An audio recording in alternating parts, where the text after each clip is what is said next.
Ça y est. Bonjour, on est là pour on est là pour les rendez-vous de The Connection avec la grande Vanessa Lamy qui va nous Oh, parler aujourd'hui de leadership au féminin et peut-être d'autres choses. En tous les cas, les femmes dans la société, elles sont là et bien là et même aujourd'hui. Alors, on est d'accord. parti. J'en profite Oui. pour dire bonjour à tous ceux qui nous ont rejoints entre-temps. Bonjour Milly, à Viviane, tous. mon amie Julie Vous allez aussi. bien? Et je crois qu'il y a un David aussi qui nous a rejoint. Et bonjour à tous les autres encore. Voilà. Bonjour. Oui, c'est bon. Merci à Winnie et son C'est équipe. bon. C'est bon. Donc, les rendez-vous de The Connection. Un tout petit sommaire. Qu'est-ce que c'est les rendez-vous de Ouais. The Connection? Je fais un tout petit rappel, en fait, un bref rappel, pardon, du marketing 360 qui est mon activité, Le mot ainsi que c'est quoi? Ah oui. l'agenda. Si vous pouvez couper les micros quand il y a du monde derrière vous, sinon je les coupe. Et, euh, Ouais. et du coup, et Ah, je après, pouvais pas parce que c'est quoi, c'est un virement quoi, j'étais là. après, on aura donc en fait l'agenda. Ah oui, c'est un groupe. Vous pouvez pas rapprocher les. Il faut. Oui, non, je veux dire, rapprocher une écriture d'un virement intra-groupe, autre Viviane? qu'un virement Voilà, d'exploitation. elle Il ne nous entend faut pas. éclater le flux en trois. Ah, Alors, il faut que vous preniez les montants des trois montants, là. Les On a un trois. cours de compta en parallèle. En parallèle. je l'ai enlevé. J'ai réussi à Mais désactiver son son. C'est mon amie, hein. C'est mon amie qui travaille en même temps, à mon avis. Elle ne sait pas elle peut, forcément, si elle a le son sur l'ordinateur pour nous ouais, entendre, elle ne sait pas que, voilà, c'est pas grave. pas de souci. Elle vend des logiciels en même temps, donc elle peut, voilà. Bon, bah, Et du coup, et bien ensuite, après l'agenda des prochains rendez-vous, il va y avoir bien évidemment le sommaire de la présentation de Vanessa. Donc, j'avance parce qu'on est pressé. Donc, rapidement, c'est quoi les rendez-vous de The Connection? On est là en fait pour un quatrième rendez-vous, mais en fait, c'est le 21e épisode. Pourquoi quatrième? Parce qu'il y a un rendez-vous qui est spécial marketing 360. Après, vous avez donc le développement personnel. J'ai lancé ça entre-temps. J'ai lancé aussi les RH, j'ai lancé le parti social et maintenant on est dans le leadership. Le concept, c'est en principe une durée d'une demi-heure. Je ne sais pas si on a déjà fait une demi-heure depuis un an. On a toujours débordé un petit peu parce qu'on est tous très bavards et moi la première. C'est un rendez-vous qui est mensuel ou bimensuel, selon bien évidemment la disponibilité des participants. Et donc là, aujourd'hui, j'ai pas fait encore le 20e parce qu'il y a eu un petit changement, mais il y en a d'autres qui vont arriver entre-temps, bien avant le 20e aussi, puisque le 20e a été déplacé au 25 mai. Et aujourd'hui, on est là donc avec Vanessa Lamy, qui va nous parler donc de leadership au féminin. J'enchaîne tout de suite en fait sur ce que je fais. Je fais donc du marketing 360. Pour ceux qui savent pas ce que c'est tout simplement le fait de mettre vraiment le client au sein de la relation client, enfin au sein de- du programme en fait avec la marque au centre. Ça veut dire que tous les canaux de communication sont vraiment interconnectés et on n'est pas en multicanal, mais on est vraiment interconnecté. Ça veut dire que la carte de fidélité, elle est reliée à un bon de réduction s'il y a une carte de fidélité. Enfin, tout est vraiment relié. Ça veut dire que s'il oublie son bon de réduction pour aller en magasin, eh bien, du coup, il est, euh, il n'est pas donc pénalisé. On va lui dire tout de suite avec votre nom et votre prénom, voilà, vous avez bien votre bon de réduction ou votre réduction tout court. Alors qu'avant, en fait, c'était des canaux complètement séparés, avec des vraies entités séparées au sein même des entreprises. Donc, du coup, ça veut dire que ben, la partie email, c'est la partie SMS, c'est la partie SMS, etc. Donc, je ne vais pas vous laisser tous les cadeaux. Mais du coup, c'était assez problématique. Et aujourd'hui, en fait, pourquoi c'est intéressant de mettre en place des campagnes en fait omnicanal? Parce que on sait que le client, en fait, est quelqu'un qui a un parcours comme ça, en dents de scie, et qui se promène, et on ne sait pas s'il va arriver par un SMS, s'il va arriver par un email, est-ce qu'il va arriver par peut-être une pub radio ou une pub télé, ou alors parce qu'il a récupéré en boîte aux lettres quelque chose, ou dans la rue, enfin bref, à l'infini comme ça. Ou même, on parlait de Winnie de salon où vous allez être bientôt. Donc, vous pouvez très bien aussi rencontrer une marque sur un salon, hein, et ça peut être ça aussi qui va vous déclencher en fait l'achat. Et c'est vrai que parfois, on ne sait pas, on n'a pas tous les outils en fait pour traquer le parcours, hein, parce que il faudrait, le seul moyen en fait de le savoir, ce serait presque d'avoir ou un bon de réduction attribué avec un code précis, ce qu'on appelle un gène code, donc c'est un code barre, Ou alors, s'il n'y a pas de réduction, ça voudrait dire qu'à chaque sortie de caisse, il y a un questionnaire, ou alors même après un email, ou j'en sais rien, on fait des sondages, etc. Donc ça reste en fait très, très problématique. Et du coup, de toute façon, ça permet d'être beaucoup plus fort, d'être beaucoup plus présent, de marteler un peu plus. Parce que si vous êtes présent là, là, là, là, ben, on ne vous oublie pas. Et ce que les gens oublient toujours, c'est que même les plus grands même, qui ne font pas forcément des produits bons pour la santé, mais en tous les cas, qu'ils soient grands ou pas grands, en tous les cas, il y en a qui continuent de marteler. Donc, c'est pas pour rien si des gens comme Ferrero ou Coca ou des Pepsi ou qui vous voulez, des frites McCain ou autres, continuent d'être en télé, continuent en fait de faire du display aussi en digital ou d'autres choses. Ils sont partout. Donc voilà. Donc le but, c'est de tout relier de façon intelligente, pertinente, en fonction, bien évidemment, des budgets. Le but, c'est pas de s'endetter et de faire une levée de fonds pour non plus 2-3 millions pour se vendre. C'est pas le but. Mais en tous les cas, ça reste plus que recommandé, entre guillemets, d'être un peu présent sur plusieurs canaux pour essayer d'attraper, entre guillemets, et se connecter donc à sa cible plus facilement. Voilà. Donc moi, c'est vraiment mon métier, connecter la marque avec sa cible par plein de moyens et aussi, pour les gens qui ne le savent pas, aussi par les objets publicitaires. Voilà. Voilà. Donc l'agenda prochain, j'ai pas fixé de date. C'est une jeune femme que j'ai rencontrée il n'y a pas longtemps, puisque je suis rentrée, les gens ne le savent pas, je viens de rentrer dans un réseau. J'en parlerai un peu plus lors d'un post. Je suis rentrée dans un réseau physique à Tel Aviv, parce que j'ai besoin de rencontrer des gens physiquement et pas de seulement zoomer, on va dire. Il y aura donc un rendez-vous le 25 mai aussi pour du leadership féminin, mais pas seulement, du développement personnel, de l'intelligence émotionnelle avec Aurélia Tahar Khalifa d'Anava Coaching. On va parler a priori en juin. J'ai enfin eu Yann Guenoun de Nouvelle Vision, qui est mon partenaire depuis plus de 18 ans d'objets publicitaires. Je crois que c'est pas qu'avec lui, mais j'ai fabriqué mes 4 millions d'exemplaires passés avec presque que lui. Voilà.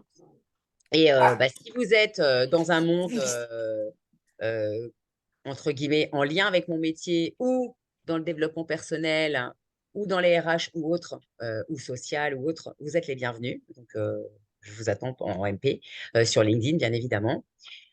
Alors, sommaire de la présentation, eh ben, elle va nous parler aujourd'hui, Vanessa, de leadership au féminin, de croissance, de plein de choses. Donc, je vais la laisser parler de son expertise. Elle va se présenter. Et pour les questions, je pense qu'on va pas les laisser à la fin. On va peut-être les greffer au fil de la discussion, ce qu'on fait habituellement avec tous les autres intervenants. C'est beaucoup plus sympathique. Mais on ne lui coupe pas la parole. Voilà. À toi, ma chérie. Merci, ma chère Delphine. Bonjour à toutes et bonjour aussi à notre David, je crois, le seul homme de. Non, je crois qu'il y a Il Alexandre y en a qui nous d'autres? a rejoint aussi. Alors, bonjour aussi à nos amis Ouais. masculins. Je suis ravie, merci ma chère Delphine de me donner cette opportunité. C'est la première fois que je fais un podcast vraiment, je vais dire, en bonne amitié, quoi, vraiment. Et j'ai voulu vraiment vous parler aujourd'hui avec le cœur. Donc, pas de slide en particulier, pas de présentation formelle, je dirais, mais plutôt échanger avec vous, ou en tout cas partager, moi, mon vécu, comment j'ai ressenti un petit peu mon leadership, comment je l'ai vécu en étant une jeune femme voilà, dans la trentaine, en sachant que la problématique voilà, de la vie de famille ne s'est pas encore posée, mais qu'elle se pose bien évidemment. Et donc, j'ai voulu un petit peu vous parler aujourd'hui de ce que moi j'entends comme, je dirais, par leadership d'abord. Euh, pour moi, le leadership, c'est pas du tout une question de fonction professionnelle, une question de statut social, une question de posture. Je pense que c'est plutôt un mindset. C'est vraiment un état d'esprit. On est tous un peu leaders dans notre vie, à titre personnel ou à titre professionnel. On a des responsabilités plus ou moins importantes. Et donc, pour moi, déjà, il y a une citation de John Maxwell ouais, que je trouvais intéressante, qui est un auteur et un conférencier aussi américain. Je crois qu'il est aussi pasteur, qui disait: le leadership n'a rien à voir avec les titres, les positions, encore moins avec les organigrammes. C'est la capacité qu'a une personne à utiliser sa vie pour influencer d'autres vies. Et moi, cette citation, elle me parle complètement parce que c'est vraiment le sentiment, en tout cas, que j'ai eu jusqu'à aujourd'hui dans mon parcours professionnel. Et je dirais que quelque part, le leadership, c'est pas quelque chose d'inné. Il y a certaines compétences qu'on peut acquérir et qui font partie du leadership. Mais il y a quand même un terrain, il y a quand même quelques facilités. Il y a des personnalités qui sont peut-être un peu plus enclines à prendre le lead, comme on dit, qu'on soit une femme ou un homme d'ailleurs. Et à ce sujet, j'aimerais aussi faire un petit disclaimer. Euh, pour moi, le leadership au féminin, il n'y a pas de vraiment leadership féminin ou masculin. Je ne suis pas vraiment, moi, partisane du fait de genre, je sais pas, j'ai pas le mot, mais tout ce qui a trait au genre, finalement, de poser des concepts comme ça très genrés, masculin, féminin, tout ça, ça me parle pas vraiment. En revanche, ce qui me parle, ce sont les différentes, je dirais, l'état d'esprit ou en tout cas une façon différente d'aborder le leadership quand on est une femme, peut-être plus par rapport à un homme. Et ça, je vais avoir l'occasion de vous en parler de par mon expérience dans le monde de la finance, qui est un monde extrêmement masculin encore aujourd'hui. Alors, après cette petite intro, moi, je suis originaire du sud de la France, donc de Toulouse. J'ai grandi dans cette charmante ville où j'ai, je dirais, commencé un petit peu déjà à appréhender certains aspects du leadership. Moi, déjà, j'ai la chance de plutôt bien me connaître du haut de mes 38 piges. Euh, je sais que j'ai quand même un tempérament voilà, plus de meneuse que de suiveuse. J'aime bien apporter mon aide quand on le nécessite, enfin quand on me sollicite. J'ai toujours aimé fédérer, j'ai toujours aimé rassembler autour de moi, que ce soit des amis, créer des connexions même au sein de mon entourage professionnel. Et j'ai grandi dans un environnement en fait où j'ai côtoyé pas mal de monde en fait, hein. J'avais une vie sociale assez active. Et ça a commencé, je dirais, ma première expérience en tant que voilà, pas en tant que leaduse, mais plutôt qui concernait le leadership, quand à l'âge de 18 ans, en fait, j'ai été nommée présidente d'un mouvement de jeunesse qui s'appelle le Bnebrit, donc le BBYO, que vous connaissez peut-être. Et donc, j'ai eu cette chance, en fait, sans même préparer ma candidature. J'ai fait un discours sur le tas et j'ai été propulsée très vite, en fait, dans un milieu où bah, il y avait forcément, il fallait discourir, donc préparer des discours devant des autorités publiques, politiques. Il fallait serrer certaines mains, il fallait ben, présider un comité. Il fallait aussi organiser des voyages. Donc, il y avait plusieurs compétences comme ça qui déjà, à titre personnel, étaient extrêmement gratifiantes pour moi. Et ça a été ma première expérience vraiment en tant que, voilà, dans le fait de prendre le lead, quoi, quelque part. Et j'ai beaucoup aimé ça. J'ai beaucoup aimé ça. Ce que j'ai beaucoup apprécié, c'était surtout, je dirais, de me tourner vers l'autre, l'humain. L'humain a toujours été vraiment au cœur de toutes mes expériences. Euh, et en fait, dans ma vie professionnelle, j'ai décidé très tôt de me tourner vers le droit. Donc, j'ai commencé un parcours juridique.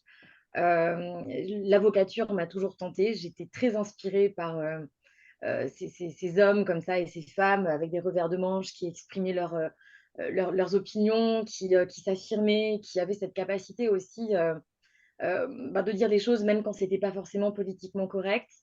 Tout ça, ça m'a beaucoup parlé. Et donc, tout au long de mes études de droit que j'ai commencé à Toulouse, j'ai décidé de prendre le lead un peu dans ma vie. Et à 21 ans, donc, de partir en Irlande du Nord, à Belfast, où j'ai effectué donc mon parcours universitaire dans le domaine des relations internationales et du droit européen. Ça a été une expérience magique parce que déjà, c'est là où vraiment je me suis révélée, je dirais, d'un point de vue personnel. Et c'est ce qui m'a donné envie ensuite de continuer mon parcours un petit peu plus tard, donc à Paris, où là, j'ai passé donc un DESS et par la suite une école doctorale dans certaines universités parisiennes, Assas, Paris 11 notamment, pour ensuite passer le barreau en parallèle. Et en fait, j'ai eu cette détermination, je veux dire, très tôt. Je dirais pas que c'est une chance que j'ai eue parce que quelque part, j'ai créé cette chance et je pense qu'on se crée quelque part tous les jours sa chance. j'ai su m'écouter en fait. J'ai su m'écouter en me disant oui, c'est ça que je veux faire et je vais me donner les moyens de le faire. Alors, bien sûr, mes parents m'ont aidé un peu financièrement au départ, mais ensuite, c'était à moi de me gérer. Ils m'ont fait confiance. J'ai vraiment pris le lead de ma vie d'un point de vue perso et aussi dans le chemin que je voulais suivre. Alors, tout ça, ça m'a conduit dans le monde professionnel d'abord du droit, donc de l'avocature à Paris. Et par la suite, je vous en parlerai un peu plus tard sur la place financière luxembourgeoise, qui est une des plus grandes places aujourd'hui dans le domaine de la finance en Europe, que j'ai rejoint maintenant depuis 2015. Avant de la quitter, je vous expliquerai pourquoi. Alors d'abord, le monde du droit, qu'est-ce que ça qu'est-ce que ça m'évoque, le leadership dans le monde juridique quand on est une jeune femme? Moi, je vais d'abord vous dire que j'ai essentiellement travaillé avec des femmes, d'abord dans des cabinets d'avocats. Et que quand on est une jeune femme et qu'on travaille avec des femmes qui ont 40 ans de barreau, voire plus derrière elles, on n'est pas toujours bien perçu. Moi, je m'attendais plutôt au contraire à ce que les femmes m'accueillent assez bien et finalement, elles m'ont plutôt mal accueillie. Elles m'ont donné des leçons, ça c'est sûr, hein, j'ai appris. Mais on ne peut pas dire que c'était, comme on dit C'est en plus Israël, sympa. un barouk rabat très, Mm, très sympathique. C'était mm. pas du tout un bienvenu. Alors, pourquoi je vous dis ça? Parce qu'en fait, je pense que j'ai montré, en tout cas, j'ai incarné cette posture en ayant des postes au départ qui étaient simplement vraiment banals, hein, stagiaire, assistante juridique, ce que je faisais en parallèle de mes études avant d'exercer. J'incarnais en fait cette posture dans le sens où j'étais tout le temps, je ne me contentais pas forcément de faire les choses qu'on me demandait de faire, mais j'allais plus loin parce que je suis quelqu'un de passionné, parce que je suis quelqu'un aussi de vif d'esprit et que j'avais envie de montrer aussi que je pouvais apporter quelque chose. Et ça, c'était pas toujours bien perçu, à tel point qu'un jour, dans un cabinet d'avocats parisien dont je tairai le nom, j'avais bossé, j'avais planché sur ce qu'on appelle une legal opinion, hein, donc donner une opinion juridique, peser les pour et le contre d'une affaire. Et en fait, on a pris mon dossier, on m'a dit, tu vois, Vanessa, ce que tu as fait, c'est nul, et on me le met à la poubelle. Ça a été la première violence en fait que j'ai reçue à l'âge de 22 ans dans le milieu. Et pour autant, ça m'a pas donné envie d'arrêter, bien au contraire, ça m'a poussée à continuer. Et je dirais que ça m'a révélé aussi une autre force qui est celle de la persévérance, parce que j'étais persuadée que j'étais faite pour ce métier, et je le suis encore d'ailleurs. J'avais j'avais envie seulement de bosser dans un autre environnement. Et donc là encore, je me suis écoutée et j'ai rejoint d'autres cabinets d'avocats, alors sans le savoir, qui étaient composés majoritairement d'hommes, où là, bizarrement, tout se passait très bien. Tout se passait très bien parce que je pense qu'il y avait deux énergies complémentaires en fait. Un homme et une femme ont tous les deux des énergies masculines et féminines. Ça, je vous apprends rien. Mais je pense on a su composer avec une espèce d'intelligence émotionnelle, dans le sens où il y avait beaucoup moins d'affect et peut-être beaucoup plus de professionnalisme, tout en étant dans une ambiance aussi conviviale, hein, chaleureuse. Mais on a commencé à me confier de plus en plus de missions à partir du moment où j'ai été capable déjà de me le prouver à moi-même et de me faire confiance moi-même. Et je n'ai pas eu besoin de le prouver aux autres parce que ça s'est fait naturellement. Et c'est ça qui est important, je crois, quand on est une femme leadership, enfin, qu'on est intéressé par le leadership ou qu'on a envie de prendre le lead, c'est qu'on n'a pas besoin de s'imposer ou de faire plus ou de faire autant qu'un homme. Je ne crois pas. Moi, j'entends beaucoup ça, hein, et je le respecte. Des femmes qui disent oui, oui, il a fallu que je prouve mes capacités autant qu'un homme, voire plus. Je ne crois pas qu'on doive mettre les hommes en concurrence, en fait, par rapport aux femmes. Et un petit aparté, à mon sens, c'est ce que le féminisme est en train de faire. Il est en train de créer un clivage beaucoup plus qu'il ne Mm. sert la cause des femmes. Alors, bien sûr, à compétences égales, je ne vois pas pourquoi une femme gagnerait moins qu'un homme, ça c'est une évidence. En revanche, cette espèce de faux problème, ou en tout cas de faux débat qui consiste à dire je veux être l'égal de l'homme, non. Moi, personnellement, je n'ai jamais ressenti ce besoin-là, ni dans le monde d'ailleurs du droit, ni dans le monde de la finance, parce que je considère que je ne me sens pas menacée par les hommes et qu'au contraire, qu'on soit d'ailleurs des hommes ou des femmes, dans notre entourage professionnel, on est censé plutôt s'entraider. On est censé faire de l'autre un allié, même quand il y a des conflits, je vous en parlerai un petit peu tout à l'heure, mais on n'est pas censé diviser. Et je crois que le leader, c'est aussi ça. C'est celui qui va essayer de rassembler, de fédérer, mais aussi de faire en sorte que dans son univers, dans son entourage, il y ait toujours ce lien, cette unité, qu'on soit toujours dans cette harmonie, aussi bien professionnelle, même que dans le plan personnel. Euh, Parce que je crois que c'est aussi, ça fait partie de l'intelligence collective, finalement. D'être toujours tourné aussi vers l'autre, vers ce qui se passe, de ne pas être auto-centré, de s'intéresser à ce que l'autre ressent et surtout de savoir écouter. Moi, j'ai remarqué qu'il y a beaucoup d'hommes qui, c'est vrai, aiment bien prendre la parole, prendre le lead, s'exprimer, c'est très bien, mais qui n'écoutent pas toujours ce qui se dit à côté. Et parfois, on peut être à côté de la plaque quand on a une équipe et que finalement, le message qu'on véhicule n'est pas du tout celui qui était attendu ou qui ne répond pas aux attentes de son équipe. Donc, tout ça pour vous dire que j'ai réussi d'abord à me faire confiance moi-même, même si j'ai eu des moments de doute, bien évidemment, parce que je démarrais dans le milieu et que quand on me confiait de nouvelles affaires, c'était toujours un peu touchy pour moi. Donc, il y avait déjà cette humilité de se dire, OK, je maîtrise rien et donc je vais aller moi-même poser des questions, je vais aller moi-même faire la démarche, je vais aller me renseigner ou alors sur des bases de données juridiques ou vers les personnes qui seraient susceptibles de m'aider. Et finalement, là, les gens apprécient toujours quand il s'agit finalement d'aider. Là, il y a pas de problème. Euh, En revanche, c'est vrai que j'avais affaire à des collègues qui me percevaient plutôt comme une menace et je l'ai su de source sûre après par ma hiérarchie.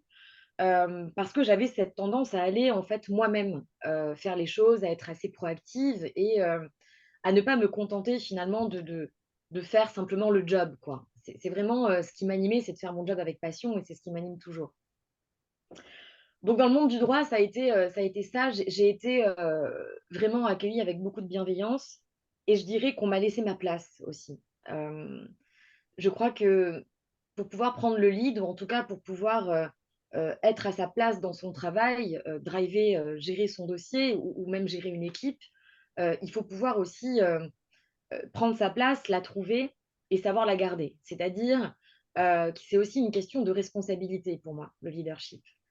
Quand vous avez des tâches qui vous reviennent, quand vous avez une certaine fonction, vous ne pouvez pas vous dire, bon, ben ça, je le laisse de côté, je le ferai après. Alors, il y a une question de priorité, bien évidemment, mais je pense qu'à un moment donné, il faut savoir prendre ses responsabilités. Et pourquoi je vous dis ça? Parce que j'ai un exemple en tête, là, qui me vient tout de suite. J'ai eu un conflit, en fait, au travail. Je ne suis pas la seule, bien évidemment, mais qui m'a pas mal marquée d'une collègue en fait qui m'a vue arriver dans un cabinet d'avocats et vraiment je sentais que j'étais pas du tout la bienvenue. Et là, je me suis révélée une qualité que je ne me connaissais pas, c'est que d'habitude j'avais tendance à laisser couler, hein, donc à me dire bon ben c'est pas grave, elle se calmera et puis ça lui passera. Et en fait, je voyais que c'était quelqu'un qui vraiment n'en démordait pas quoi, qui me voyait mal, qui me considérait mal, que je dérangeais alors même que je ne lui faisais pas d'ombre puisqu'on avait deux fonctions différentes. Et un beau jour, en fait, j'ai pris la décision d'aller lui parler. J'ai pris mon courage à deux mains. C'était très inconfortable pour moi, mais je me suis dit, est-ce que finalement le leadership, c'est pas aussi essayer de communiquer, de prendre, d'aller faire ce step, de se dire, personne ne veut communiquer avec moi, elle ne veut pas le faire, alors moi je vais y aller. Et je crois que ça c'est intéressant, c'est dans le sens là où je parlais de responsabilité, c'est-à-dire ne pas attendre que les choses se passent et peut-être essayer de se dire, ok, c'est inconfortable pour moi aujourd'hui, mais demain ça sera peut-être plus confortable pour moi.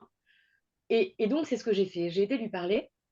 J'en avais absolument pas envie, mais je l'ai fait déjà pour essayer de désamorcer le conflit et puis de me dire finalement de, de me conforter ou non dans l'idée de savoir est-ce que c'est toujours un environnement qui était favorable pour moi.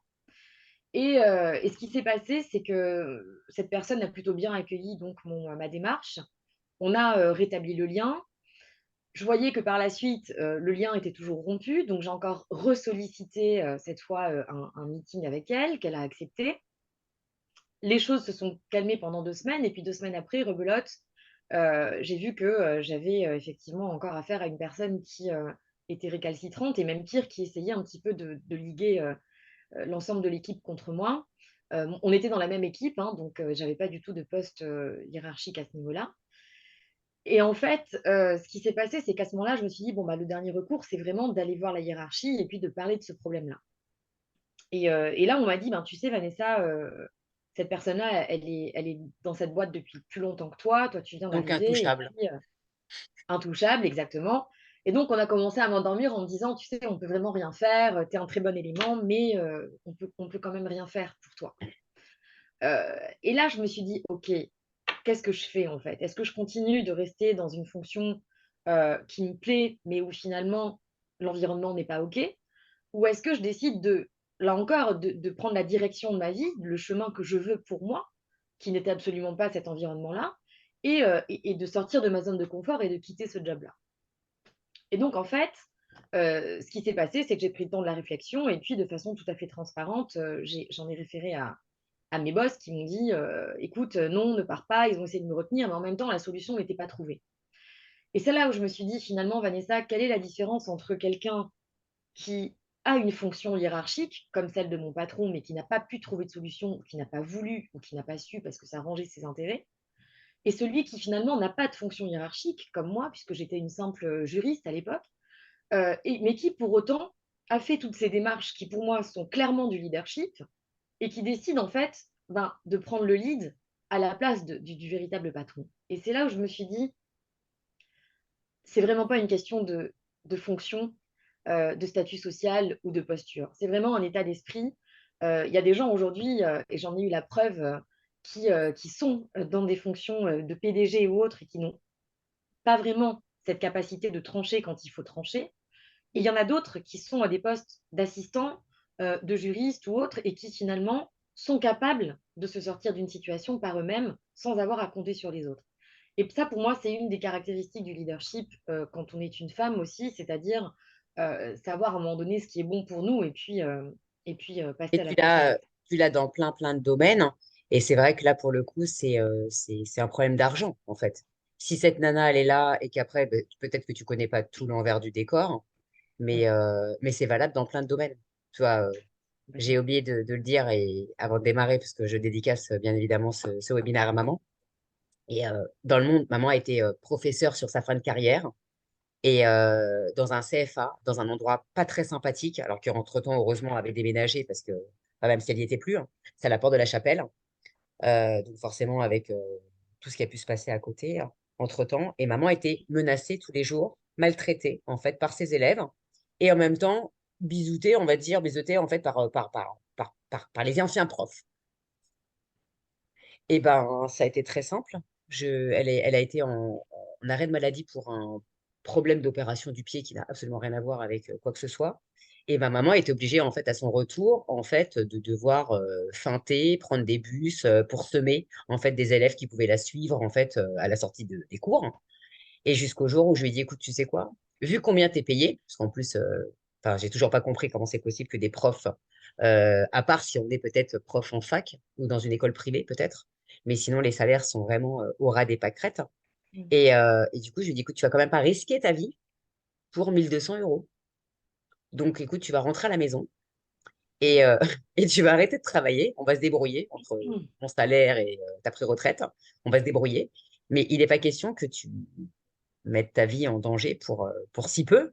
Et en fait, pourquoi? Parce que c'était bien évidemment une école semi-privée qui avait des aides de l'État. Donc, chaque alternant était payé forcément avec une grande partie par l'État. Donc, du coup, ils n'allaient pas cracher sur l'oseille venant de l'État par rapport aux gosses, qui eux étaient là en plus. C'était vraiment comme on dit, la carte d'Alain Marchand, tu sais, pour rapport à l'école. Tous les gens qui sont en CFA en général, à part peut-être 4 élèves, tous les autres, peut-être les 15 ou les 30 autres, ils ne sont pas là pour ça. C'est parce qu'on n'a pas eu le choix. Ils sortaient pour certains presque enfin, pas tous de prison, mais pas loin, quoi, tu vois. Ouais. Donc voilà. Et pour dire que c'est vrai que bah, dans ces cas-là, c'est volontaire. Alors après, tu tapes les mauvais emplois du temps parce que les profs d'avant sont privilégiés, hein, et toi, tu as les pires élèves avec les pires emplois du temps. Mhm. Et, mais c'est vrai que mais c'est valable dans plein de domaines. Mais c'est vrai que moi, je vais juste revenir sur un truc qui m'a choqué tout à l'heure. j'arrive. Alors après, moi, j'ai grandi dans cette compétition hein, féminine et aujourd'hui, en fait, je me réconcilie entre guillemets avec les femmes et notre relation. Enfin, toi qui me connais, tu sais que j'ai quand même beaucoup d'hommes, plus d'hommes que de femmes maintenant autour de moi. Et tu Mhm. l'as, je pense, remarqué. Hein. Et c'est pas Ouais. anodin parce que moi, la compétition féminine, elle a démarré à l'école primaire, tu vois, déjà. Et aujourd'hui, je me rends compte que la sororité, hein, comme on peut le voir vraiment, ce qu'on appelle vraiment la sororité quand on regarde les feuilletons américains avec toutes ces espèces d'ambiances en fait dans les écoles, dans les lycées, etc. En fait, elle peut exister. Alors après, j'ai l'impression qu'on les retrouve vraiment beaucoup plus dans certains milieux. C'est pas du tout péjoratif ce que je vais dire, mais j'ai l'impression que les femmes black, je suis désolée de le dire, eh ben, elles sont plus soudées que nous, les blanches. Et je peux pas, c'est pas du racisme, hein, ce que je dis, mais c'est une vérité. Hein. Et même Mhm. et même les blacks tout court, hein, pour les fréquenter aujourd'hui, hein, ou même les musulmans aussi, je peux dire qu'il y a cette communion et cette entraide, et pas qu'entre eux, ils sont beaucoup plus ouverts et alors, je vais peut-être fâcher la communauté juive, hein, mais en attendant, je suis beaucoup plus proche aujourd'hui, en étant depuis 3 ans activement sur LinkedIn, en fait, de gens, euh, de gens pas juifs, hein, en tous les cas, qui me tendent la main, qui me donnent des possibilités de faire des choses, etc., que des gens que moi j'ai pu rencontrer. Alors après, je crois qu'après, c'est des histoires de moments, des histoires de gens, de rencontres, de plein de trucs.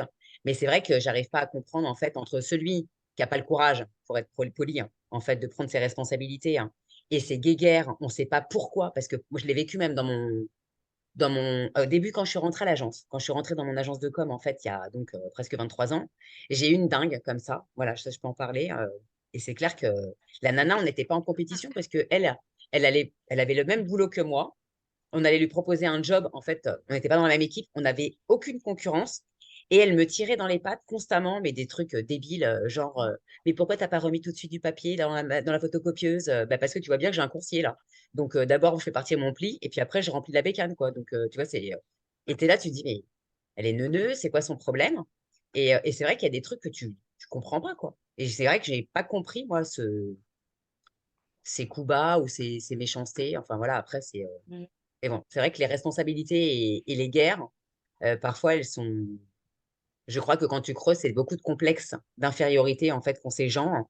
Et eux de se dire que chacun a sa place et qu'on a tous notre place et que personne ne veut la place de l'autre, eh ben, il n'y a pas de compétition. Mais après, peut-être qu'il faut être suffisamment croyant, peut-être, pas qu'en soi, mais en Dieu, peut-être, enfin, je ne sais pas. Et moi, je En l'ai son vécu. travail déjà en ses compétences et en son travail. Oui, Enfin, moi, je sais que là, Exactement. par exemple, là, mon groupe, alors je pense que dans mon groupe, par exemple, il y a 2 personnes qui venaient de la finance. Donc, c'est un groupe qui est totalement en reconversion actuellement, professionnellement. Donc, c'était un peu pour ça aussi, que je voulais qu'ils entendent un petit peu ce côté leadership aussi bien féminin que masculin. Surtout pour la plupart, vraiment, c'est une reconversion totale de leur métier. Hein. Est-ce que Sarah était aussi dans la finance? On a aussi Héloïse qui était aussi dans la finance.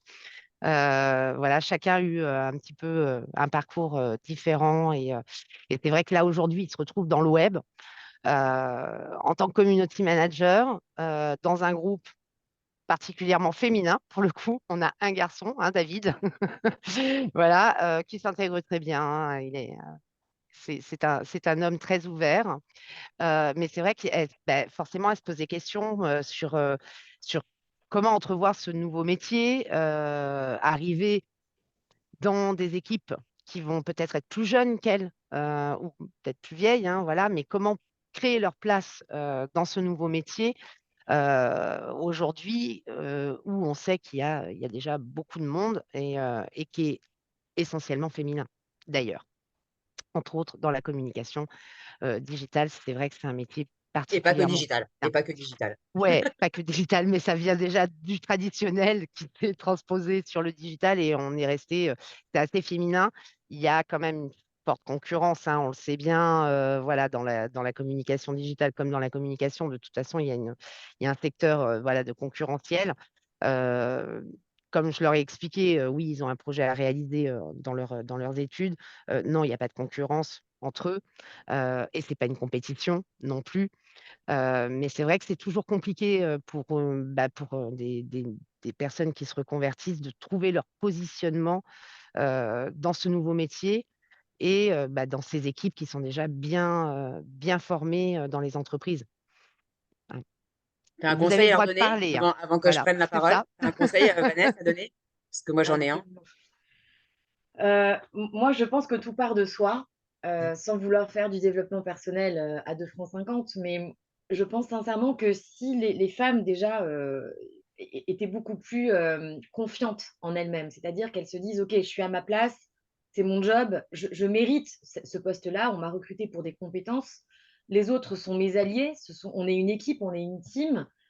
Déjà, s'il y a cet état d'esprit, ce mindset-là, l'autre ne va pas on va pas être perçu comme une menace parce que forcément, à partir du moment où on est perçu comme une menace, c'est qu'on renvoie quelque chose que l'autre n'est pas et que, quelque part, on est en train de dire à l'autre: «Ben, tu vois, moi, je suis ce que toi, tu es pas». Mais si on raisonne comme ça, c'est qu'on est dans le manque. On est dans un état d'esprit, en fait, qui n'est pas du tout dans l'abondance, dans le côté, «Je kiffe mon job», voilà. Mais qu'on soit en reconversion, moi je vais vous en parler, d'ailleurs tout de suite. Je suis restée 8 ans en cabinet d'avocat, dont un pénaliste, on va dire en droit des affaires et pénal, où j'ai traité de ma première affaire de grand banditisme et de terrorisme, qui m'a impactée en plus de très près puisque je suis originaire de Toulouse et que, On va il fêter s'agissait l'anniversaire, là. Voilà. Ouais. On en est en plein 2012. dedans. Mm. Voilà, en 2012, j'ai intégré un cabinet où ma première affaire de terrorisme, c'était justement l'affaire d'Otsarator à Toulouse, où mon ami Jonathan Sandler a été assassiné sous les balles de celui qui a fait ça, que je nommerai pas, Non, non. de même que ses enfants et de la petite Myriam Monsonego. Et je veux dire, quelles que soient les communautés, encore une fois, quelles que soient les religions, voilà, on rentre pas dans ça. Mais tout ça pour dire qu'à un moment donné, je pense qu'il faut savoir se dire: «Est-ce que je me sens capable? Est-ce que je me sens suffisamment confiante en moi-même pour pouvoir, m'investir de cette mission, de ce job qu'on me confie? Si on me l'a confié, il y a aucune raison que finalement, je j'en sois pas à la hauteur. Et si je suis pas à la hauteur, à ce moment-là, au lieu de diviser, j'essaye de fédérer. J'essaye d'aller vers l'autre, j'essaye de créer du lien et je trouve que les femmes entre elles ont trop tendance, en fait, à être insécures. Pardon, je suis une femme moi-même, mais il y a beaucoup d'insécurité, notamment chez les jeunes femmes dans la trentaine, parce que moi, je suis dans cette tranche d'âge encore, mais où finalement, au lieu de s'entraider, on se met des bâtons dans les roues, c'est on se croirait dans une cour de récréation. Et ça, je l'ai aussi vécu dans le monde de la finance. En 2015, donc, je suis arrivée au Luxembourg, un milieu que je ne connaissais absolument pas, et où on m'a dit, vous avez un profil extrêmement intéressant en juridique, et donc on aimerait que voilà, que vous confiez un portefeuille d'investissement. Donc, qui couvrait en fait les marchés Moyen-Orient, Proche-Orient, donc les Émirats et Israël principalement. Et donc là, en fait, je me suis dit, OK, j'ai eu, je pense, ce recul nécessaire de me dire: «J'étais une juriste confirmée en cabinet d'avocat», puisque j'ai passé le barreau, mais finalement, entre-temps, je n'ai pas finalisé l'examen de sortie, donc le timing s'est mal concordé, en fait, quand j'étais au Luxembourg pour prêter serment. Finalement, je l'ai fait un peu plus tard. Mais au final, je me suis dit: «Vanessa, tu risques de repartir de zéro, en étant au Luxembourg et peut-être d'avoir un poste de junior, quoi». Et c'est ce que j'ai eu.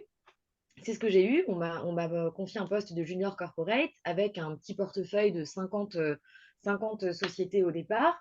Ça a été une expérience magnifique parce que j'ai découvert une autre façon de faire ce que j'ai adoré, qui était les relations internationales et le droit international.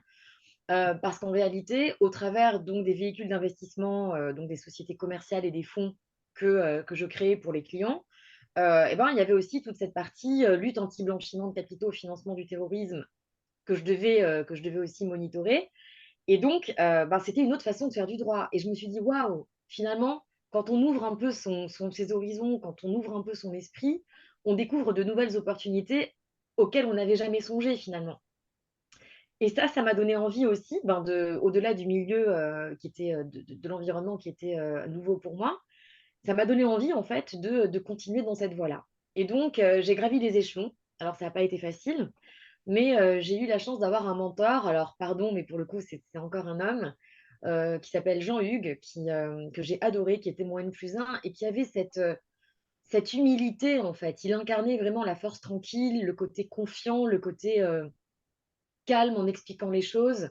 Il était au-delà de toutes les discussions de cours de récréation, etc. Et je me suis dit, waouh, cet homme, en fait, a non seulement du charisme, mais en plus, il incarne cette espèce d'inspiration. On avait envie de le suivre, on avait envie vraiment d'être dans sa team. Et donc, bah, il m'a fait confiance et il m'a confié un premier dossier d'un chanteur que j'adore, enfin que j'adore toujours, mais qui n'est plus de ce monde, qui était Charles Aznavour. Je me suis occupée en fait de la succession de Charles Aznavour. Et un matin, comme ça, dans son bureau, il m'appelle, il me dit: «Anissa, je sais que tu aimes la musique, voilà, je te confie le dossier». Et donc, j'ai eu la chance aussi de côtoyer ben, du beau monde. Et puis, en même temps, de me dire, je me suis fait confiance, voilà, j'ai bossé la loi sur les sociétés commerciales luxembourgeoises par moi-même. Je me suis entourée aussi de mes collègues qui m'ont aidée, que j'ai été voir quand j'avais besoin. J'ai fait des formations, une formation en compta. Moi, je connaissais rien du tout, je savais pas lire un bilan de société, donc il a fallu aussi que je me forme. Et je crois que le leadership, c'est aussi ça, c'est faire preuve un minimum d'humilité en se disant, bon, bah, ok, je vais repartir dans un univers que je connais absolument pas, je vais voir si ça va me plaire, mais au final, ça m'a plu, et j'ai continué l'aventure en me disant, c'est cette voie-là que je veux suivre.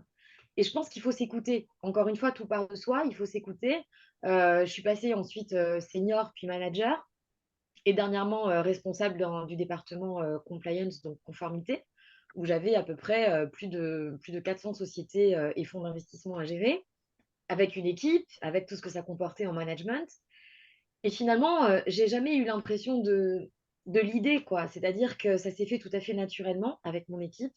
Même quand il y avait des incompréhensions, ben voilà, la porte était toujours ouverte. Par principe, je fermais jamais la porte. Euh, et finalement, la communication reste toujours prioritaire. Je pense qu'il faut toujours savoir communiquer. L'humain, c'est tout ce qu'on ne nous apprend pas sur les bancs de l'université.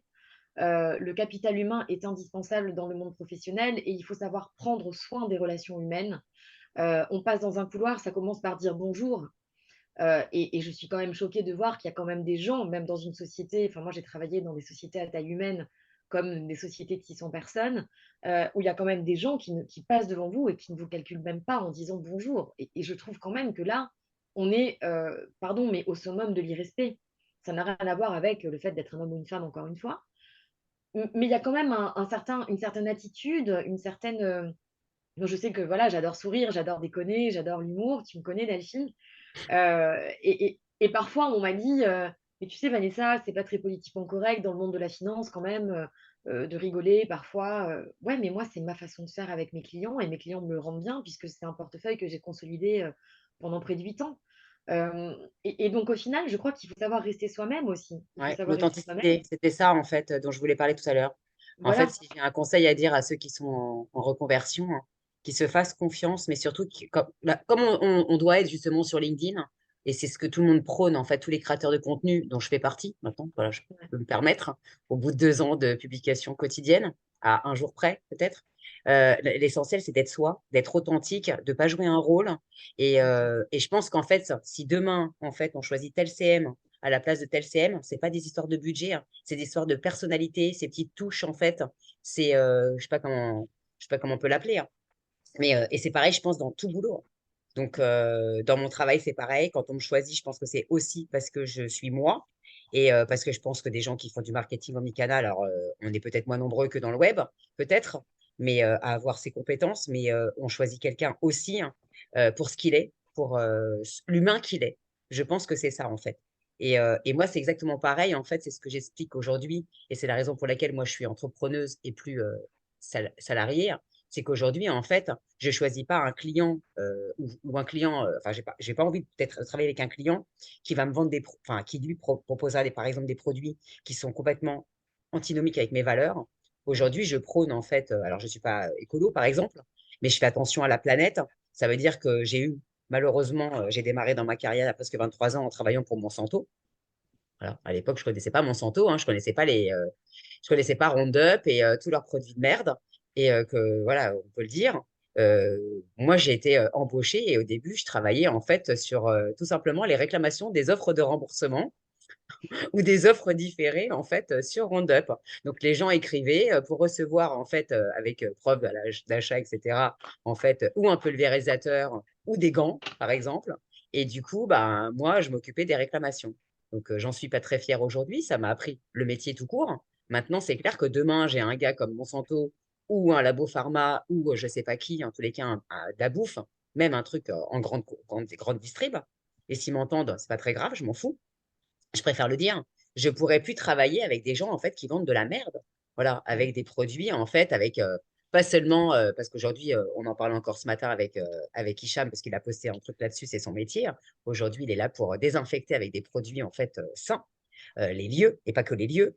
En fait, donc coucou Lumside, je lui fais un coucou, il sera content. Et du coup, les gens ont oublié, ils ne savent pas ce que c'est, par exemple, les perturbateurs endocriniens. Donc, il ne faut pas attendre d'être malade, d'avoir des problèmes comme moi j'ai pu avoir, parce que les gens ne savent pas ce que c'est. Donc, il y a des médecins qui vont presque vous engueuler parce que vous mangez ça ou ça. Mais sauf que parfois, c'est plein de choses que vous avez mangées avant et que vous ne connaissez pas. Et ce n'est pas parce que c'est bio que c'est forcément sain. Parce que même dans les magasins bio, ils sont là aussi pour faire de l'argent. Derrière les marques bio des industriels, c'est du fake, souvent, voilà, comme certaines marques de cosméto aussi, dont je vais taire le nom. Parce que quand vous avez des problèmes endocriniens, c'est même les crèmes, c'est les parfums, c'est tout qui part en cacahuète. Donc voilà. Mais je pense que c'est ça, en fait, c'est voilà, on va recentrer, parce que j'ai tendance à m'éparpiller. Mais c'est vrai que c'est important, en fait, d'aligner toutes les valeurs.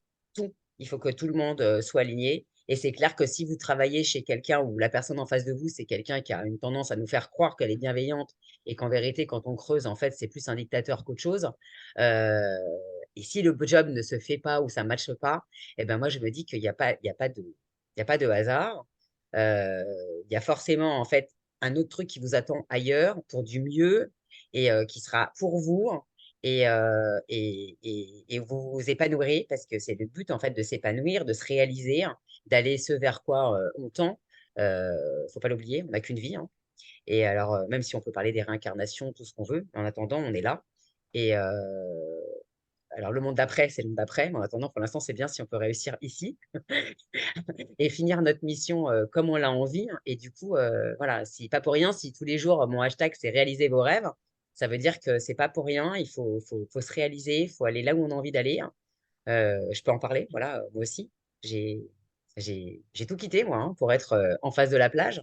Et donc, voilà, quand on parle de chance, on se la crée, la chance, on est bien d'accord. Il n'y a pas, tu as de la chance, on se donne les moyens d'eux, on met les mains dans le cambouis, ou on prépare ses cartons et on les fait, hein, les cartons. Toi, tu le sais aussi, tu as voyagé. Et moi, j'ai tout quitté. Je suis à 4000 bornes aujourd'hui. Mais alors, moi, c'est pas facile. Il faut tout recréer, il faut tout recommencer. C'est des déserts parfois un peu sociaux aussi. Mais il faut tout recommencer. Mais je pense qu'après, il faut trouver sa place. Et c'est clair que je pense que de toute façon, avec le temps, on le sait tous, le tri se fait. Et, et je pense qu'il n'y a pas de hasard et on finit par rencontrer que des semblables. Et voilà, je pense qu'aujourd'hui, les gens qui sont là peuvent le confirmer. Et j'ai des amis personnels, j'ai des amis pros, mais qui sont devenus des amis perso.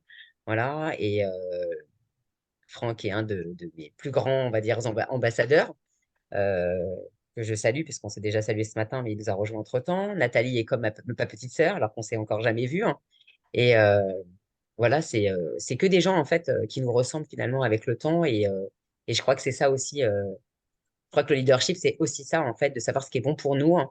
Et parfois, tu vois, ce que tu as fait, toi, de façon sage, de partir, parce que les gens ne prennent pas des décisions, bah, à un moment donné, bah, c'est à nous de les prendre dans ces cas-là et on avance et on poursuit notre route Ouais, vers. alors partir, ça veut pas dire se résigner, ça veut dire Non, vraiment, non, non, je me non, suis non. dit vraiment, voilà, c'est pas l'environnement dans lequel je veux évoluer.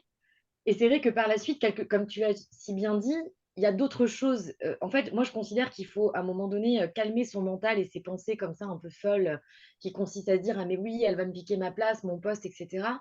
En fait, chacun est à sa place au bon moment, au bon timing. Et il faut vraiment se dire que, comme tu l'as si bien dit, si on quitte quelque chose, c'est pour trouver voilà, autre chose ailleurs qui nous correspond, qui nous attend, Hmm. qui nous va. Et tout est une question justement de bon timing. Mais, euh, mais au-delà de ça, Delphine, le leadership, pour moi, c'est aussi savoir gérer ses émotions, savoir gérer son émotionnel. Ça, c'est super important.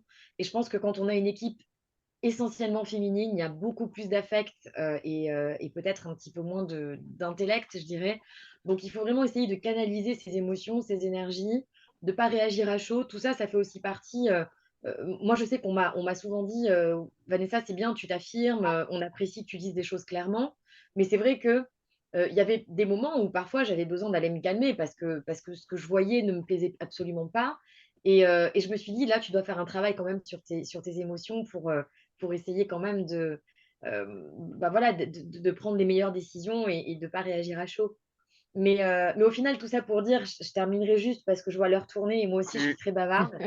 Euh, En fait, cette expérience au Luxembourg, elle a duré 8 ans et elle m'a permis vraiment d'avoir gravi des échelons et surtout de m'entourer de personnes qui m'ont appris. Je pense que c'est aussi ça, être un leader, même quand on est responsable d'un département, quand on est manager ou autre, comme ça a été mon cas. On ne décide pas d'être leader du jour au lendemain, mais en tout cas, je pense qu'un leader, c'est celui qui inspire, c'est celui qui donne envie. Déjà, donner envie de travailler avec soi, je pense que c'est important, que les gens se sentent à l'aise pour le faire. Et puis, moi, j'ai aussi été très inspirée à mon tour.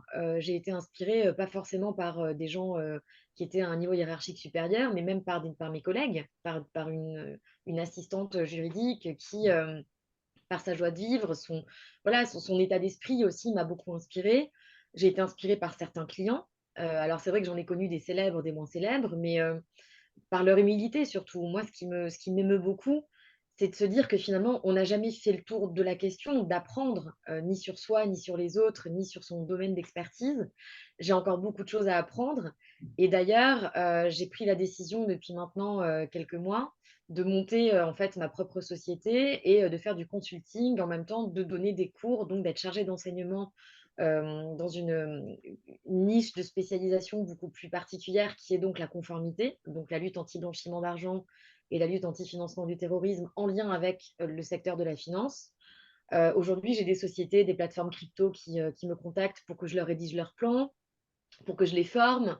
Voilà, donc je fais vraiment les choses qui m'animent, qui me passionnent. J'ai eu envie aussi d'arrêter de bosser pour quelqu'un. J'ai envie moi-même voilà, de choisir les gens avec qui j'ai envie de bosser. J'ai envie de recruter ma team. J'ai envie d'avoir encore voilà, plein d'autres aspirations et de projets. Et finalement, tout ça, ça m'a amené vers ce chemin-là, quoi. Et je pense qu'il n'y a rien de plus beau, comme tu l'as dit, Delphine, tout à l'heure, d'aller vraiment vers son plein potentiel. C'est vraiment tout ce que je vous souhaite, que vous soyez en reconversion, en début de parcours ou autre, ou même en plein milieu, voilà, après 30 ans de carrière, par exemple, de ne pas avoir peur de se dire, ben, OK, c'est quelque chose de nouveau pour moi, mais j'ai envie de le tenter finalement. Parce que la peur, c'est un scénario made in Hollywood, mais au final, il y a quasiment 1% de chance pour que le scénario catastrophe arrive. Donc au final, moi, c'est mon mindset, en tout cas, c'est toujours voir le positif, voir tout ce qu'il y a de positif et de mieux qui pourrait arriver.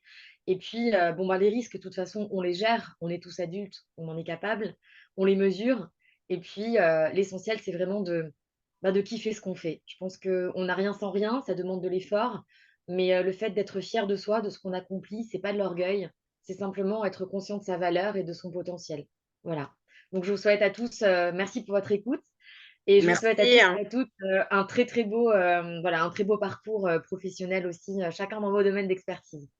Merci Merci beaucoup, d'être Vanessa, en venu. tout cas, pour ton expérience. Merci, Delphine, pour ton Merci invitation. à toi, Merci, merci à toute ton équipe. Je remercie bien évidemment à Vanessa d'être venue.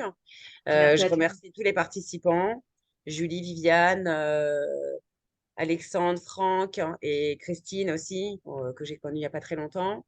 Et donc toute l'équipe, parce que ton équipe est grande, Winnie. Et bien évidemment, Merci. j'ai oublié Nathalie aussi. Et, et on se retrouve. Alors, à mon avis, il y aura d'autres choses entre, mais avant le 25 mai, hein. Et on reste connectés et à très bientôt. Et prenez Voilà, soin de moi, vous. je leur ai donné ton lien sur LinkedIn pour te Avec suivre. plaisir. Vanessa, idem, comme ça, moi, voilà, ils vont continuer à créer leur petite communauté aussi et à aller chercher les conseils là où il faut, C'est clair. comme Avec on dit. plaisir. Et qu'ils hésitent Voilà, pas. et Voilà. puis voilà, ben, je te remercie beaucoup Voilà. Delphine, merci À bientôt. Vanessa, Merci merci à à vous. tous et puis ben, je vous Merci souhaite une Delphine. très belle journée à tous. Toi Merci, aussi. à Merci bientôt. beaucoup À bientôt. pour toi Au aussi. revoir. À Merci bientôt. beaucoup. À Bonne bientôt. journée. Bye Au revoir. bye. Pour votre écoute. Bon voyage, Vanessa. Bye Bye bye. bye Del, merci. Bye bye. Au revoir à tous. Au revoir tout le monde.